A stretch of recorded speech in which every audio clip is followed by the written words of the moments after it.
Hello everyone. पिछली video में हम वर्ब के बारे में पढ़ रहे थे। इसके हमने मुख्य वर्ब और मेन वर्ब और हेल्पिंग वर्ब पढ़ ली थी। मैंने बताया था कि आगे हम पढ़ेंगे अकर्मक और सकर्मक क्रिया क्या होती है। तो कर्म के आधार पर क्रिया के कितने भेद हैं? दो, अकर्मक क्रिया और सकर्मक क्रिया। अकर्मक क्रिया क्या होती है? कर्म के बिना। अकर्म इंग्लिश में क्या कहते हैं? इसे इंट्रांजिटिव वर्ब और इसे बोलते हैं ट्रांजिटिव वर्ब। अकर्मक क्रिया जो होती है मतलब जिसके साथ ऑब्जेक्ट नहीं होता है। और जब इसके साथ ऑब्जेक्ट नहीं होता है तो जो भी काम होता है, जो भी क्रिया होती है, वो क्रिया का प्रभाव किस पर पड़ता है? कर्ता पर। क्रिया का प्रभाव कर्ता पर ही पड़ता है, सब्जेक्ट पर ही पड़ता है। मतलब हम कह सकते हैं अकर्मक का मतलब है कर्म के बिना। कर्म के बिना। जब कर्म के बिना बात होगी, ऑब्जेक्ट के बिना बात होगी सेंटेंस में, वहाँ पर इंट्रांजिटिव वर्ब होगी, अकर्मक क्रिया होगी। मतलब that does not need any object. Object की यहाँ पर हमें कोई ज़रूरत नहीं है। कर्म इसका प्रभाव जो है, क्रिया का प्रभाव कर्ता पर न पड़कर किस पर पड़ता है? किसी अन्य वस्तु या व्यक्ति पर नहीं पड़ता। यहाँ पर नहीं है, यहाँ पर जो बात है वो नहीं में है कि ऑब्जेक्ट की ज़रूरत नहीं है, पर जो भी इफेक्ट रहेगा वो सब्जेक्ट पर ही होगा। जैसे फॉर एग्जांपल, जैसे कि इसकी पहचान है। मैं कल बता रही थी आपको, जब पर्सन पूछने पर क्या, कब, क्यों, किसने, कैसे, किसको, कहाँ, ये जब हम सवाल पूछते थे वाक्य को देखकर तो हमें एक जवाब मिलता था।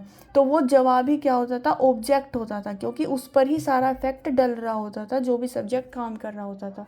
लेकिन इसमें क्या होगा? इसमें तो ऑब्जेक्ट है ही नहीं, तो इसमें ऑब्जेक्ट नहीं है, तो इसलिए क्या, कब, क्यों, कहाँ, किसने, ये सवाल पूछने पर हमें कोई उत्तर नहीं मिलेगा। Because there is no present, there is absence of किसकी? ऑब्जेक्ट की। यहाँ पर कर्म की एब्सेंस है।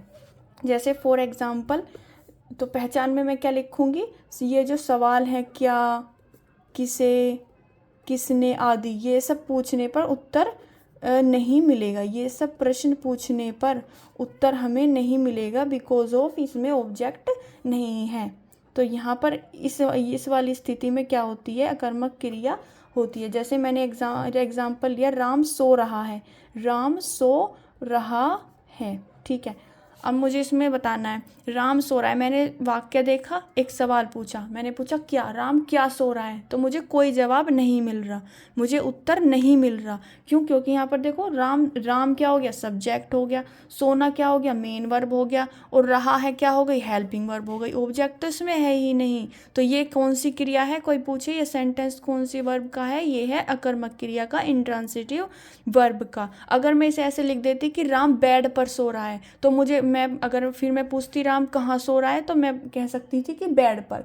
तो वो जो बेड है, वो जो वर्ड है बेड, वो क्या हो जाता? ऑब्जेक्ट हो जाता, क्योंकि राम के सोने का प्रभाव बेड पर पड़ रहा है। लेकिन यहाँ पर ऑब्जेक्ट एब्सेंस है, तो इसलिए ये इंट्रांजिटिव वर्ब होगी।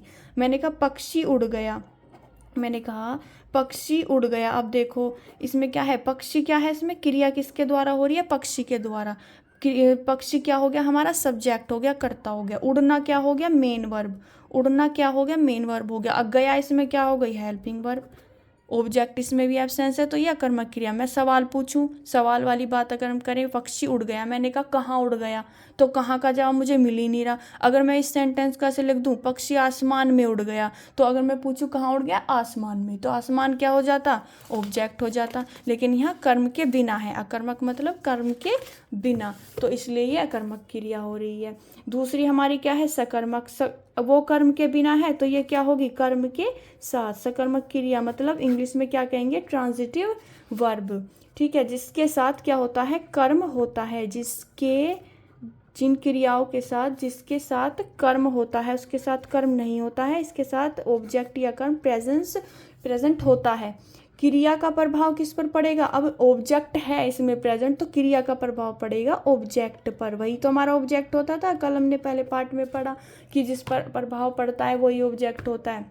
तो इसमें ऑब्जेक्ट प्रेजेंट है, तो क्रिया जो भी वर्क करेगी, जो भी एक्शन परफॉर्म करेगा, सब्जेक्ट जो भी एक्शन परफॉर्म करेगा, उसका प्रभाव कर्ता से होता हुआ किस पर पड़ेगा? सब्जेक्ट से पास होता होता किसी अन्य व्यक्ति वस्तु पर ही पड़ेगा। और वही अन्य व्यक्ति या वस्तु क्या है? हमारा ऑब्जेक्ट है। तो क्रिया का प्रभाव कर्ता से निकलकर या कर्ता से होता हुआ, सब्जेक्ट से होता हुआ निकलकर किसी अन्य व्यक्ति या वस्तु पर पड़ता है, किसी अन्य व्यक्ति या वस्तु पर पड़ेगा, और वो क्या है, वही हमारा कर्म है।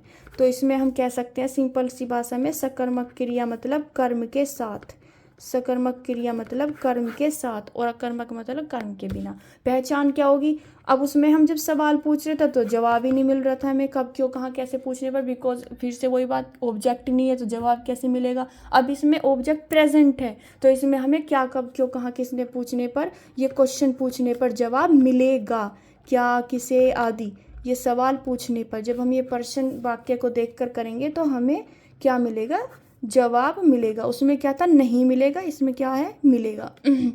उत्तर मिलता है।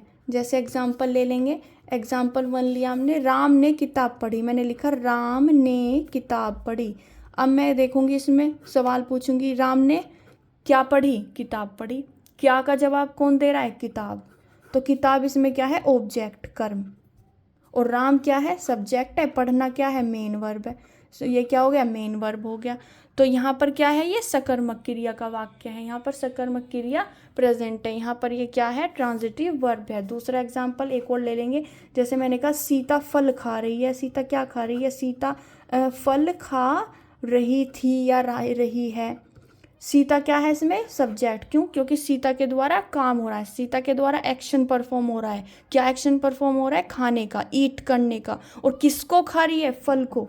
मैंने कहा क्या खा रही है, क्या खा रही है सीता, तो क्या का जवाब कौन दे रहा है, फल। फल क्या हो गया इसमें, ऑब्जेक्ट हो गया। हमें पता चल गया कि भाई इसमें तो कर्म प्रेजेंट है, इसमें तो ऑब्जेक्ट है, तो इसका मतलब ये तो सकर्मक क्रिया का उदाहरण है। सीता सब्जेक्ट और खाना मेन वर्ब है, रही है क्या है, हेल्पिंग वर्ब है। हमने कल डिटेल में, बहुत डिटेल में पढ़ लिए थे।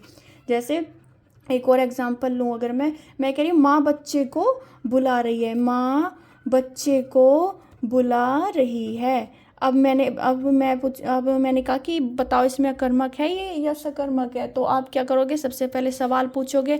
मैंने सवाल करा माँ बच्चे को बुला रही है, मैंने मन में सवाल करा किसको बुला रही है, तो क्या जवाब मिला, बच्चे को।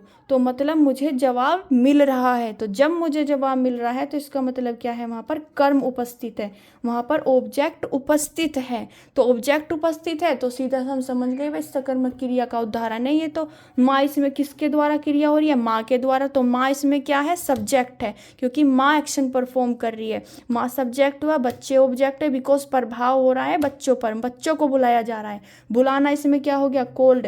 बुलाना क्या हो गया इसमें, कॉल करना। किसको कॉल कर रही है वो, बच्चों को। तो बुलाना इसमें मेन वर्ब हो गया, रही इसमें हेल्पिंग वर्ब हो गया, माँ सब्जेक्ट हो गई और बच्चे इसमें ऑब्जेक्ट हो गए।